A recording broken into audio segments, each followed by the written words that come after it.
очень нравится слушать Салтанат. Я на третьем, четвертом генеалогии. И когда я услышала, честно, ее возраст, я была в шоке, потому что она выглядит очень молодо, мамочка 3 детей, работала в сфере и пришла сюда за здоровьем. Сейчас развивает активный бизнес. Салтанат. Добрый день, всем приветствую всех в этот воскресный день. Спасибо, что пришли за полезной информацией. Хочу сказать, что вы очень продуктивно и полезно проводите свой выходной день. Благодарю за высокое доверие, что доверили мне день алоэ сегодня провести. И хочу быть максимально полезной. Никого не буду учить, буду говорить то, что знаю. И уверена, многие из вас тоже это знают. Ни для кого Америку открывать не буду. И буду делиться в основном тем, через что я прошла сама. Очень много результатов я получила по женскому здоровью. Сегодня наша тема называется «Женское здоровье». Я особенно хочу уделить внимание именно женскому здоровью, потому что это начало всех начал. Если женщина будет здорова, то все ее окружение тоже будет здорово, да? Женщина дает жизнь, от нее зависит поколение, да? Здоровье нации зависит от женщины, поэтому наша продукция как ничто другое способствует тому, чтобы наши женщины были в порядке, чтобы они были счастливы, чтобы их глаза горели. Все это зависит от внутреннего состояния. Наша продукция настолько чудесна, что она дает вот это вот внутренние тревоги, убирает. Она за счет того, что насыщает клетки, женщина чувствует прилив энергии, так как нашим женщинам приходится во всех сферах держать порядок, да? Будь то это дети, будь то это собственное здоровье и, конечно, комфорт здоровья и успех близкого человека. То есть мужчины, да, тоже зависит от женщины. Я всегда говорю, у мудрых женщин члены семьи все здоровы. Не хочу никого обидеть, у женщин, которые не изучают сферу здоровья, в основном они тратят время на очереди поликлиники. Қазақша сөйлейін бе? Түсінбесеңіз сұраңыз деп па. Енді бүгінгі біздің тақырып әйелдердің денсаулығына байланысты тема, тақырып. Енді өзіңіз білесіз, әйелдердің денсаулығына өте көп маңызды назар аудару керек, өзімізге. Біз өзіміз назар аудармасақ, ешкім назар аудармайды. Сосын өзіміз ауырамыз, сосын балалар ауру болады, күйеулеріміз ауру болады, и әр отбасында сондай данышпан әйел болу керек. Осының бәрін үйдегі аптека дейді ғой, қалай, табиғи болса жақсы болатын еді. Қазір әр үйге бармасам қонаққа, андай кухонный гарнитурларын ашсаң, бүкіл аптека тұрады ғой, синтетика ғой ол негізі, Мен айтамын, мынау енді пәленбай ақша. Соның орнына бір мынаны алсам, и то пайдасы мол болады да, и бұның зияны жоқ. Аналардың бәрінде әрбір бутылечкасын жаңағын алсаң, побочный эффект әрқайсында бар. Оның бәрін жинасаң, қаншама побочный эффект. Побочный эффект деген аптеканың нәрсесінен әрбір затынан бір носы, зиян болып нетіп жатады, денсаулыққа зиян болып жатады. Содан кейін, сол үшін мен өзімді қарасам, енді бұл компанияға қашан назар аудардым ауырып қалған кезде.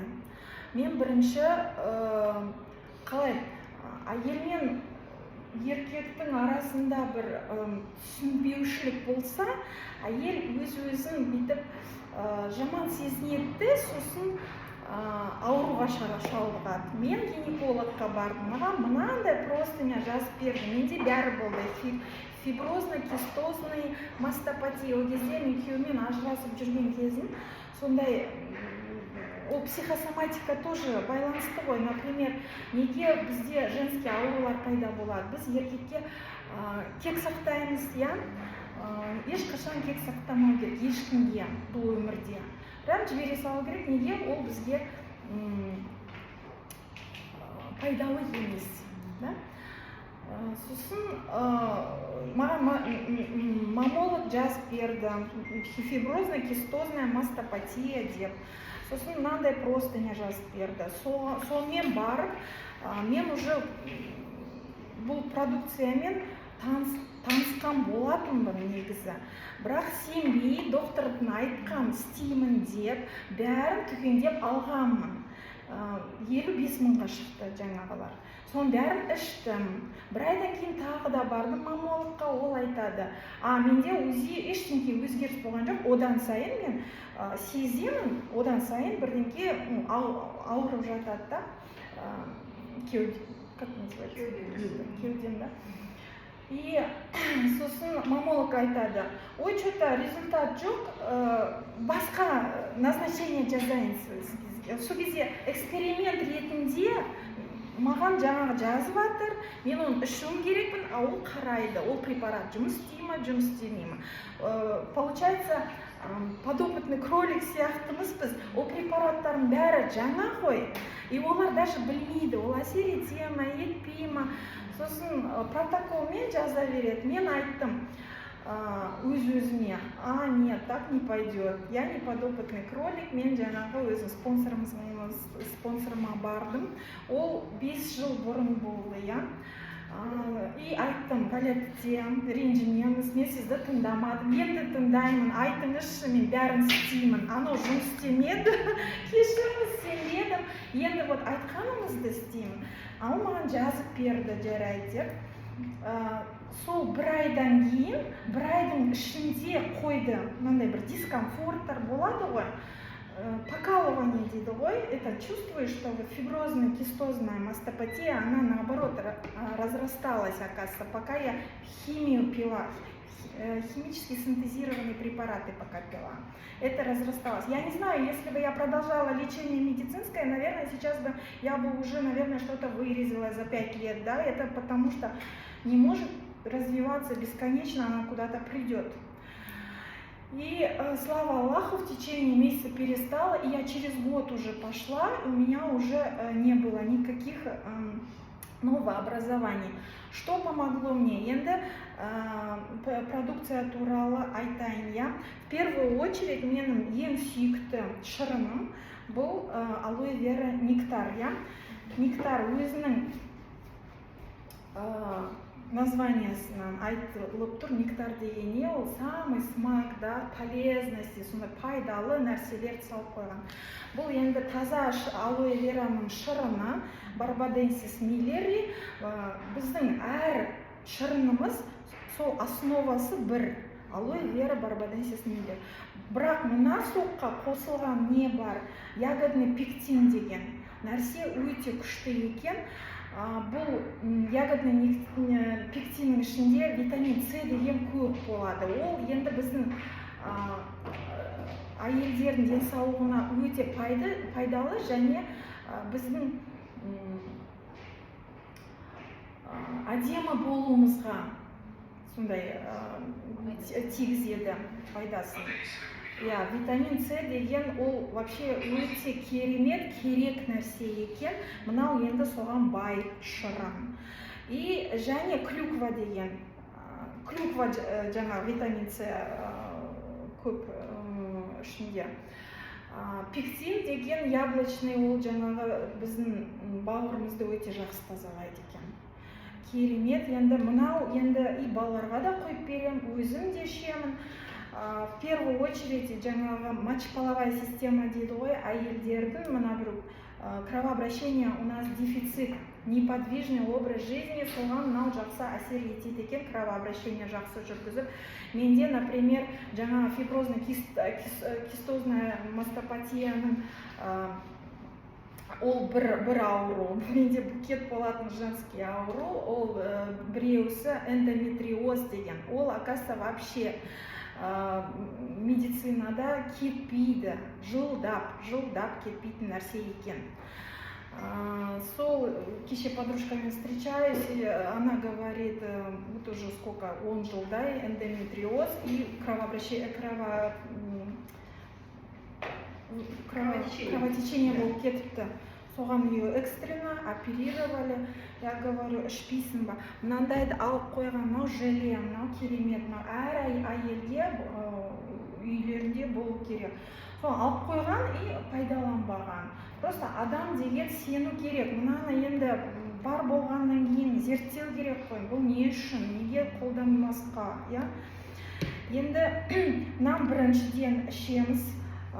Енді мен білмеймін, менде эндометриоз болған кезде мынаны ішкенде прямо күштілеп, прям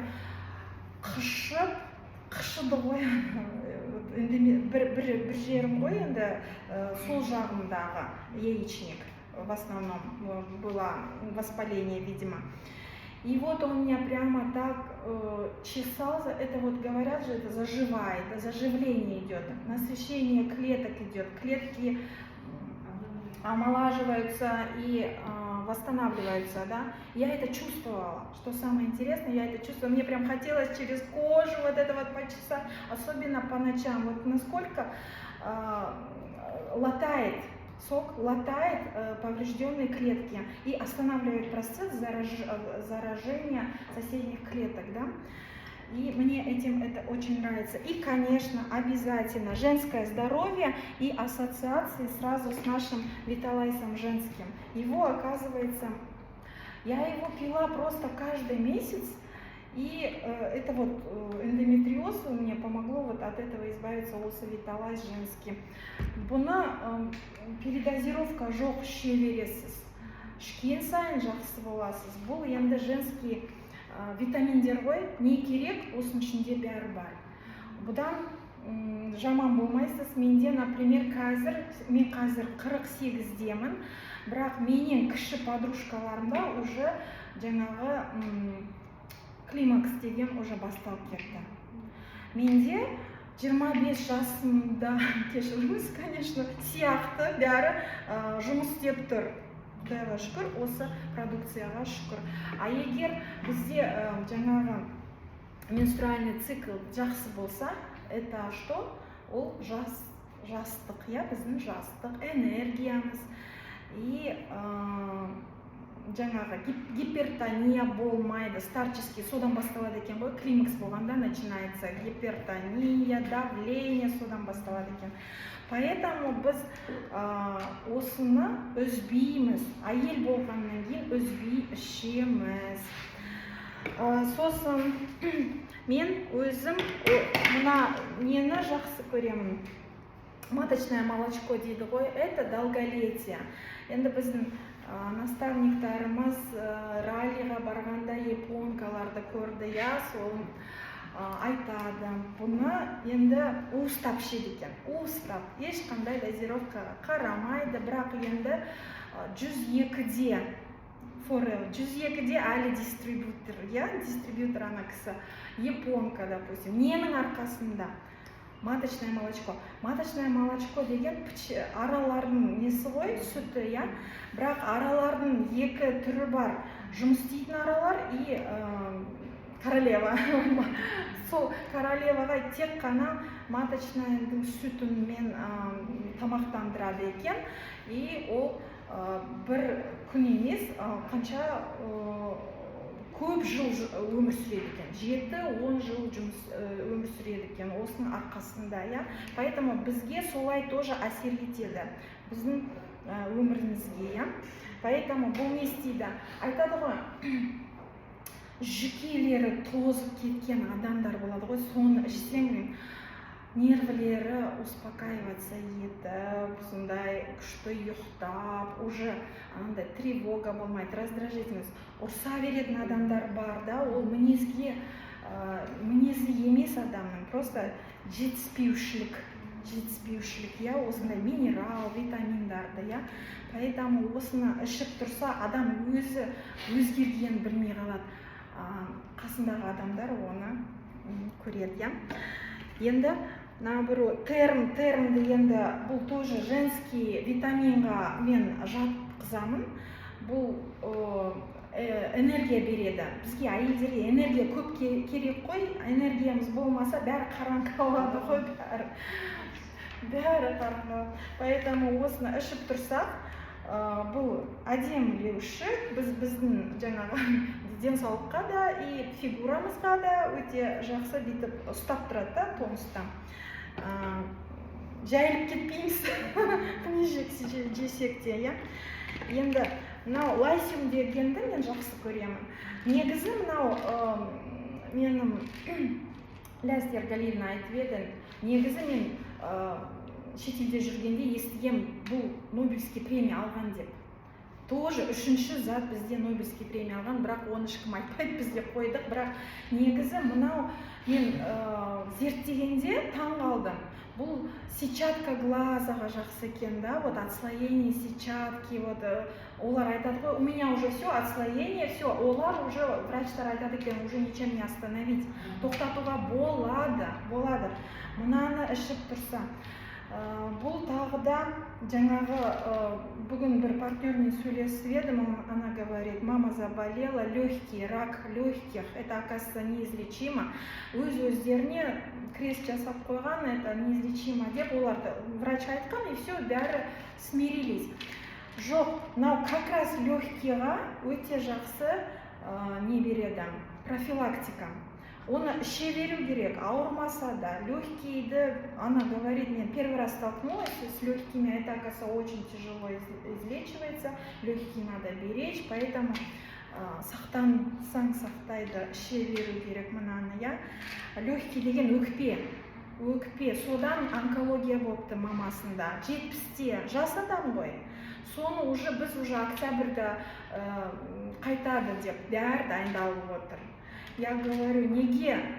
Бәрі возможно.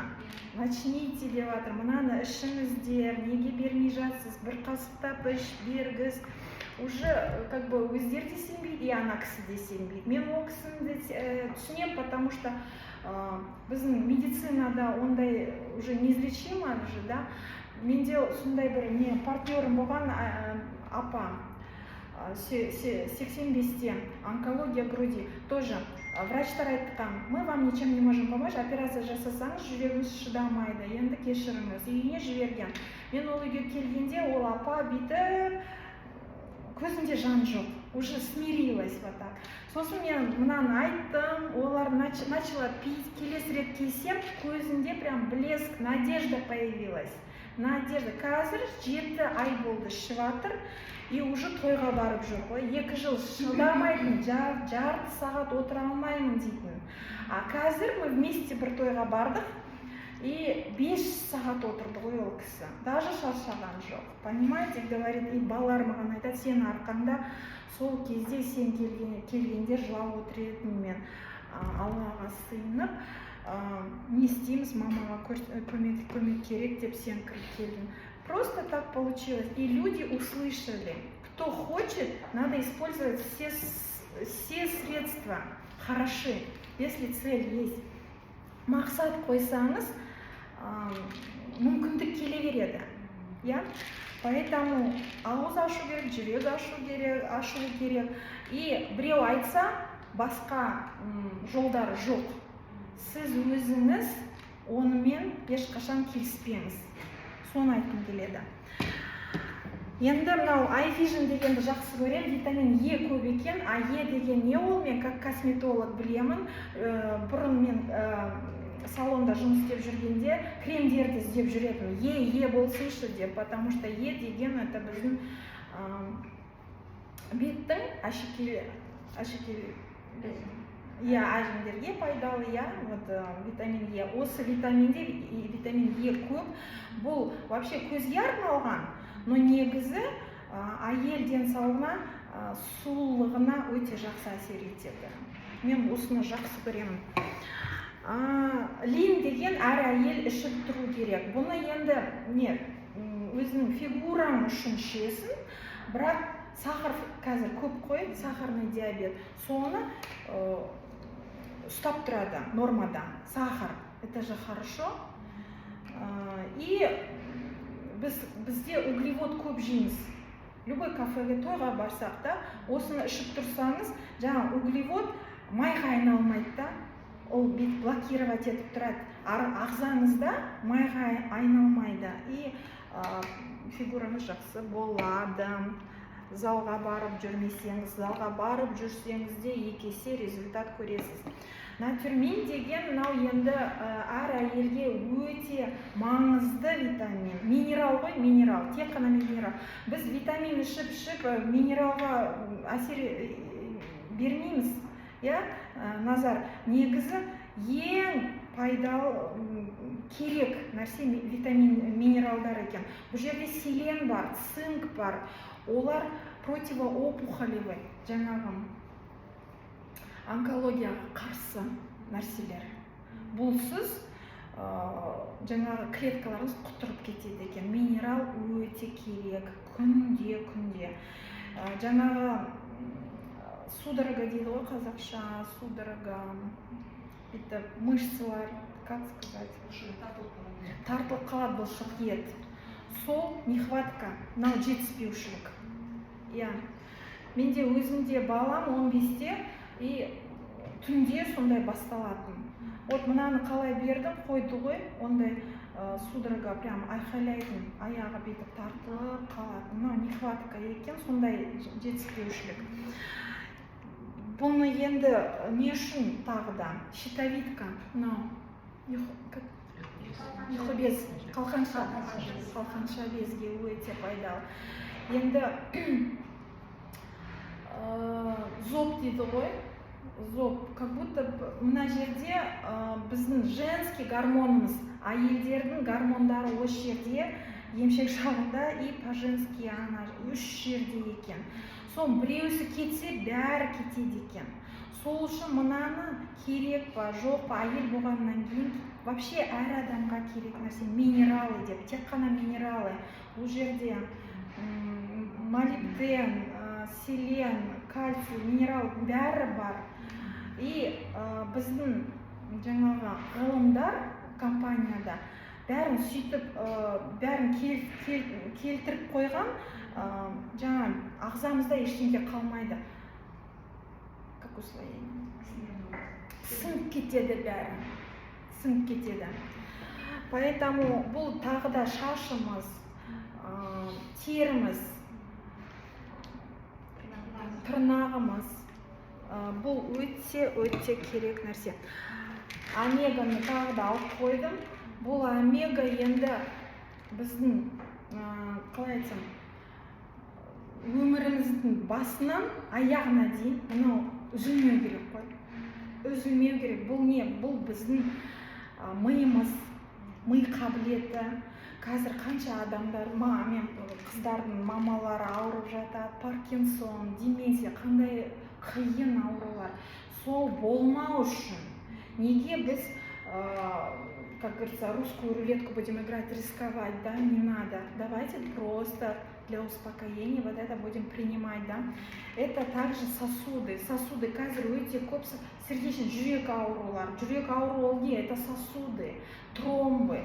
Особенно кім прививка ковид кезінде жасалған, қазір тромбтар көп болып жатыр, тоқтап жатыр жүректері, Сол үшін мынау қатты жақсы сұйылтады екен қанды. Ертіп жібереді екен. Это мина замедленного действия. Вот эта прививка, она в тромбы превращает, как сказать, қанды сұйылтып, бір жерде бетіп қоюланып тұрады екен, сосудта бітеп. Соны ерту үшін, сол кезде уже ешқандай риск болмайды, инсульта, инфаркта, понимаете? И мен еще екіқабат әйелдерге айтқым келеді, мынаны ішіңіздерші. Бұл сендердің балаларың, болашақ балаларыңыздың ми қабілеті. Иә, IQ дейді ғой, сондай жоғары деңгейде болу үшін мынаны ішу керек. Ол фундамент. Сосын уже өзі сондай деп ойлайтын, на самом деле ішпеген адамдарда ЗПР болып жатыр, тілдері шықпай жатыр, иә. Неге ішпеске, неге 9 ай ішу керек мынаны? Қорқу керек қой сондай последствияларды. Қазір бізде жоқ қой бұл витамин. Бұл жай омега емес, любой компанияда, любой аптекада тұр ғой омегалар. Бірақ бұл басқа омега.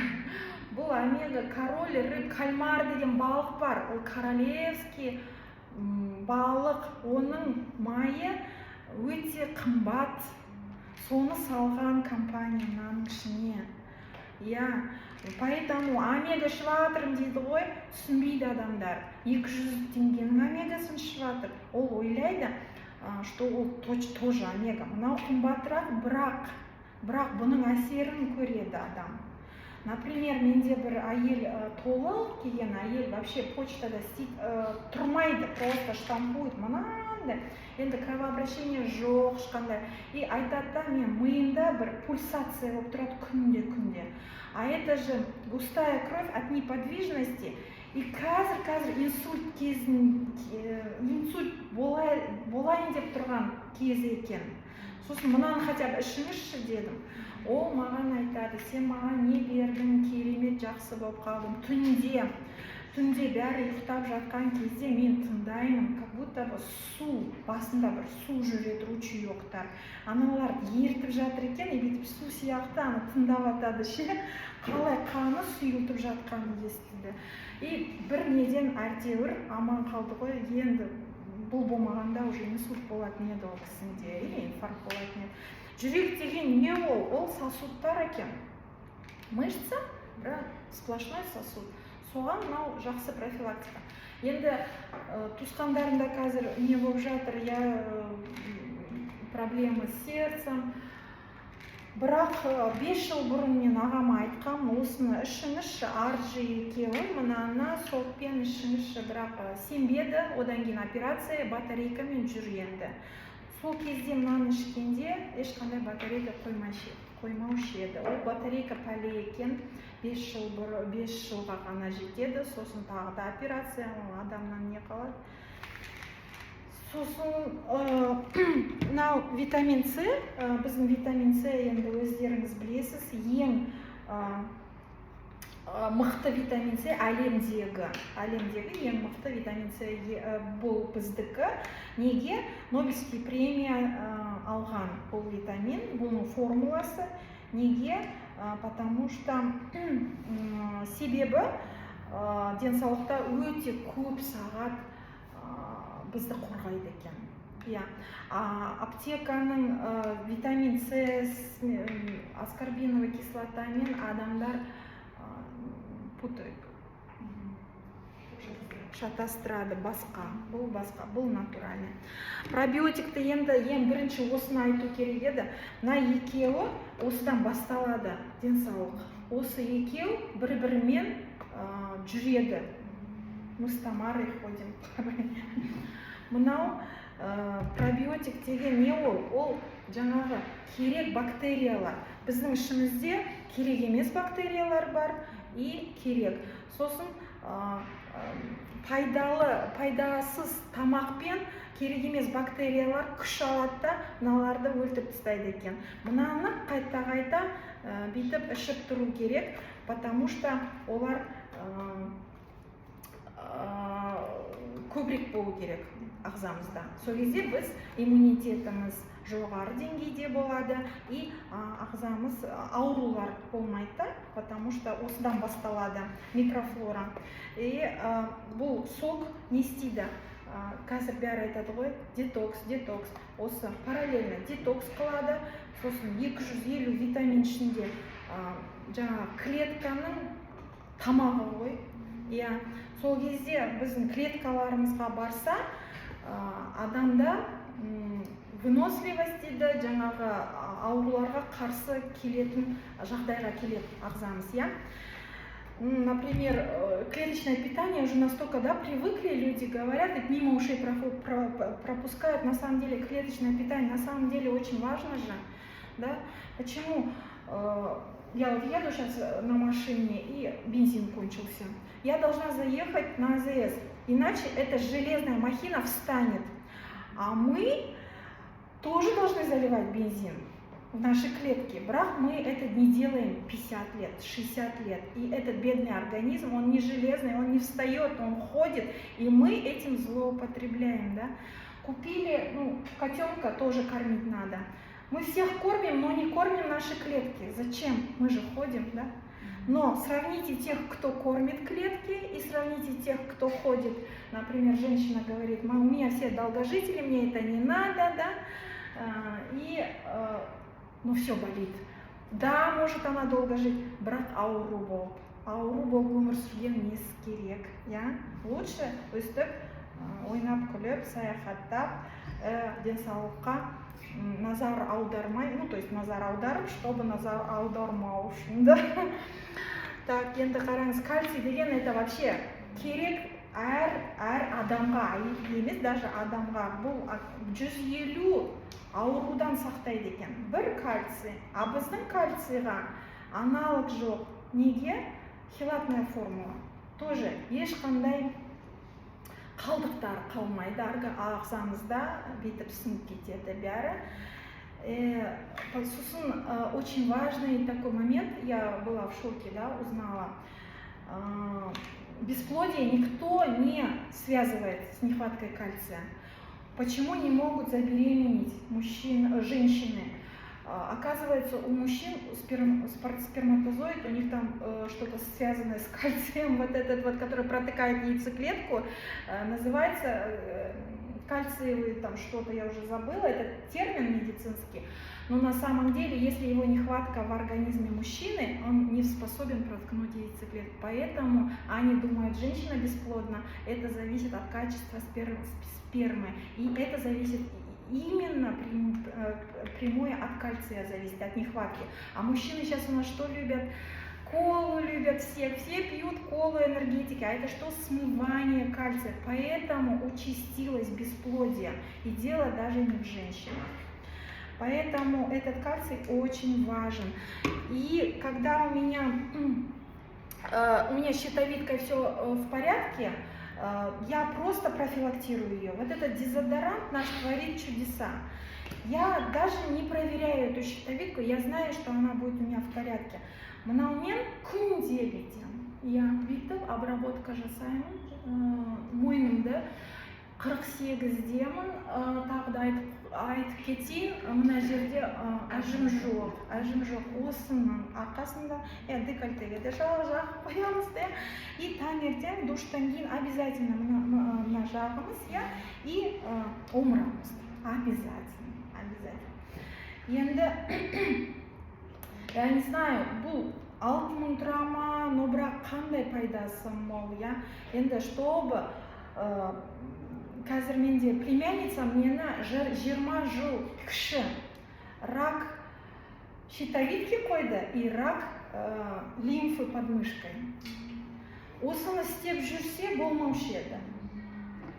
Енді қазір жылап еңірек, ешкіммен сөйлеспей отыр, даже звондасам да алмайды. А бірақ мен оған қанша қақсадым, да. Ең болмаса мынаны алып қолданшы, ол бәріне керек. Неге? Енді қазір сондай жағдай болып жатыр. Мынаны енді жаңағы айттым ғой, букет болезни у меня по-женски был. Әйел денсаулығым менде өте төмен болды. Осы 5 жыл бұрын. Папилломы, миома, эрозия болды по-женски. Осымен, мына екеуімен құтылдым. Ішіне де іштім, маған жазып берген спонсор не жазып берді, соны істедім. Мынаумен спринцевание жасадық. Бұл First деген таза табиғи алоэ шырыны и 11 противовоспалительный шөп. 11 шөп ішінде, воспаление, как сказать?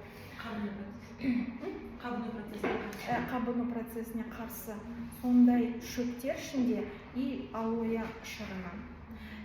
Осы енді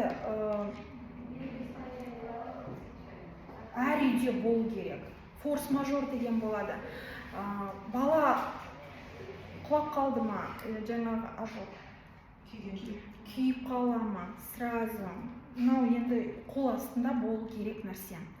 Енді бұнымен жаңағы по-женски мен қалай спринцевание грушамен кәдімгідей по-женски жібересіз. Пол-литра суға енді 5-6 рет бүйтіп жібересіз, араластырасыз. Жылы кезінде жібересіз. Сосын жатар кезіңізде, жатар алдында осы шприцпен бүйтіп алып жібересіз. По-женски қалай влагалище дейді ғой, соған жібересіз. Сосын күнде істейсіз оны. Түнімен бұл жұмысын істейді. Бізде инородный бір наростар болады, новообразованиялар, папиллома болады. Менде білмеймін, миома 7 недель деген кетті ғой. Миома кетпейді ғой негізі. Сол кетті. Почему? Потому что ол менікі емес. Ол өсіп кеткен нәрсе, керек емес нәрсе. Алоэ сондай данышпан өзі барып керек емес нәрсені алып тастайды екен. Керемет, я. Енді мынаны біз үзбей ішеміз, чеснок деген. Женский ғана емес денсаулыққа бәрімізге керек, баладан бастап. Біздің чеснок, например, даже кішкентай балаларға да беруге болады, зияны жоқ. Басқа компанияның чесноктары, оказывается, противопоказания деген бар. Например, язва болса болмайды, а біздікін болады, наоборот, керек. Потому что ішіне май қосылған. Тимьян деген вот. Қара зере дейді ғой, сондай вот полезный, өте пайдалы май қосылған. И любой воспаление, қабыну процесс ағзамызда болады ғой, любой жерге соны алып тастайды екен. Сосын қанды сұйылтады, жүрекке пайдалы, грибок деген бар. Болады ғой, ана тырнақтарда сондай дақтар, сондай бетіп, тырнақ бетіп, үгіліп жатады ғой. Сол грибок деп аталады, соған жақсы. Паразиты деген құрттарды шығарады, құрттарды в первую очередь соған ішеміз. Құрттар енді бізде күнде ағзамызға кіріп жатады. Не ішсек те, не жесек те, оны көрмейсіз сіз. Сол үшін мынаны күнде енді біздің современное время. Қазіргі таңда мына нәрсені ішіп тұру керек па, керек емес па, керек бәрімізге осы. Чеснок тимьянды айттым ба, муф деген не, и дейли, дейли тоже, поля зелени. Поля зелени, мынау керемет нәрсе, мынау хлорофилл. Енді қазір өте көп нутрициологтар, көп қой инстаграмда, бәрі айтады. Хлорофилл деген нәрсені қолданыңыздар. Бізде компаниямызда мынау таза хлорофилл.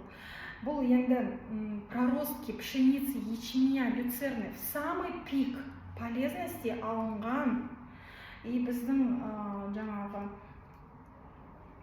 ғалымдар осыны шығарған. Бұл не істейді? Противоопухолевый эффект, жаңағы онкологияға қарсы әсер етеді. Сосын ағзамыз таза болу үшін, өтіміз таза болу үшін, өзіміз жаңағы тағамдарымыз тек қана ауыр жаңағы не жейміз, ұн жейміз, ет жейміз. Енді мынаны қоссаңыз, как будто бы кәдімгідей үлкен тарелка салат жегендей боласыз, біреуін жесеңіз. Сондай біздің енді витаминдеріміздің бәрі немен айырмашылығы бар басқа витаминдермен? бүйтіп спринцевание деген технология бар, сок алоемен бүйтіп спринцеванияға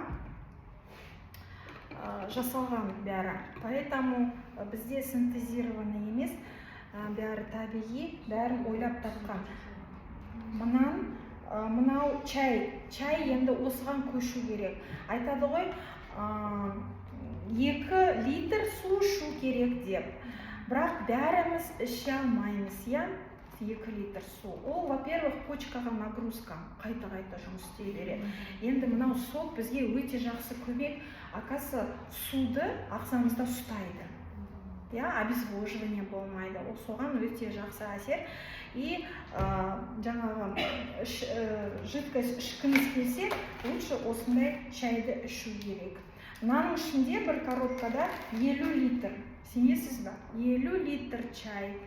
Бір пакеттегі 2 литр ыстық суға бөктіреміз и кешке дейін ішіп жүреміз. Қандай нәтиже көресіз? Почкамыз қатты жұмыс істеп тұрады, күшті жұмыс істеп тұрады. Почкамыз енді керемет профилактика алады. Сосын жаңағы асқазанымыздағы мусор, шлак, токсиндерді шығарып тастайды. Вирус басталып келе жатқан кезде өте жақсы. Температураны, вируспен жақсы борется, күреседі. Коллаген енді мен бүгін жақсы болды ғой деп өзім сатып алдым, әйтпесе алмай жүргем. Мынау коллаген керемет нәрсе. Менде қазір как раз басталып келе жатыр. 48-де болғаннан кейін уже возрастной нехватка синовиальной жидкость болып жатыр.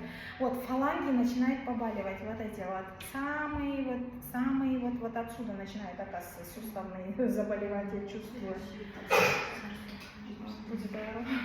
И вот отсюда мен уже сезіп жатырмын, сол үшін коллаген алдым. Бұны ары қарай өсіре бермеу керек, осы кезде тоқтатып қайтарып тастау керек бұл проблеманы. Әйтпесе ие бола алмай қаламыз. Бұл 30 штук ішінде күнде біреуін ішіп тұрамыз. Жолда жүріп іше беруге болады, өте ыңғайлы. Өстіп ойлап тауып қойған біздің ғалымдар. И және бұл әлемдегі ең күшті коллаген деп айта аламын. Неге? Ішінде витамин С бар. Коллагендер қазір рынокта көп, бірақ витамин С, биотин, цинк бәрі қосылған. Ең маңызды коллагенге керек нәрселер бәріне ойлап тауып қойған. Енді басқа компанияларды қарасақ, порошкообразный. Мынау жидкий сұйық, порошок сияқтылар, олар оказывается ағзаға олай сіңбейді екен. Морской сияқты. Морской, животный деген бар. Животный енді ол жануарлардың коллагендері. Ол біздің ағзамызға сәйкес келмейді. Өте долго. Ұзақ сіңеді. Сіңбеу мүмкін. Жартысы сіңеді, сіңбейді. В общем, мынау тез-тез сіңіп, тез-тез результат береді. Ол біріншіден 1-2 ай, 3 ай адам нәтижесін көрмеу мүмкін. Неге? Ол біріншіден ішіміздегі дефицитқа барады бірінші. Бірінші біздің сустав. Сүйектерімізге, буындарымызға бірінші барады. Сол керек нәрсе барғаннан кейін, тойғаннан кейін біздің бетімізге, шашымызға, тырнағымызға барады екен. 3 ай үзбей бұны ішу керек. Сондықтан и жаңағы гиалуроновый дейді ғой, мен индустрия красотыда кремдерді іздеп жүрген кезде гиалуроновый кислотасы бар кремдерді іздейтінмін. Мынау енді жаңағы біздің әдемі теріге өте жақсы пайдасы бар. Және жаңағы буындардың майы ғой мынау. Осыны ішсеңіз, қытырлағаны қояды буындардың. Осындай жұмсақ болып движение болады. Вот, я вот это хотела рассказать. Вопросы, может быть, есть? Спасибо. Могу забыть, тоже много чего хотела сказать. Өте тамаша айттың. Спасибо. Барлығын балалар Барлығын противопоказаний жоқ. Қарсы ештеңке жоқ. Бере бересіз. Балаларға өзіңіз бірінші ішіңіз. Вообще женскому организму Б витамины нужны и Е побольше. Да.